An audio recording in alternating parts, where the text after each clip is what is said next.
Good morning everyone.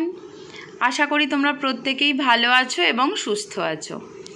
আজকে আমরা ম্যাথের ক্লাস করব। তোমরা প্রত্যেকে ম্যাথ বইয়ের পেজ নাম্বার 59 খোলো। দেখো পেজ নাম্বার 59-এ আছে টাকা পয়সার যোগ। আজকে আমরা শিখব। এর আগে আমরা কি শিখেছিলাম? টাকা থেকে পয়সা এবং পয়সা থেকে কিভাবে টাকায় নিয়ে যেতে হয়।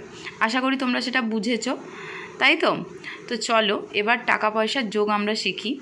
সাধারণ যোগের মতনই টাকা পয়সার যোগ, তবে টাকা পয়সার যোগের ক্ষেত্রে টাকার নিচে টাকা এবং পয়সার নিচে পয়সা লিখতে হবে। পয়সার ঘর সবসময় 2 অঙ্কের সংখ্যা হবে। যদি একটি অঙ্ক থাকে তাহলে পয়সার ঘরে বাম দিকে 0 বসিয়ে 2 অঙ্ক করে নিতে হবে, তাই তো? চলো আমরা ওটা একটু শিখি। পেজ নাম্বার 60 খোলো। একের দাগের ক আমরা করব। ক্লাসে আমরা একের দাগের ক থেকে ছ পর্যন্ত অঙ্ক করব। বাকি ছ, বর্গীজ এবং ঝ তোমরা কেটে দাও। ওকে, তোমাদের হোয়াটসঅ্যাপ থেকে HW থাকবে। তো চলো আমরা একের দাগের ক একটু শিখি। একের দাগের কতে দেখো কি আছে, 8 টাকা 4 পয়সা। সেটাকে আমি কি করেছি, বাম দিকে 0 বসিয়ে 0 4 পয়সা।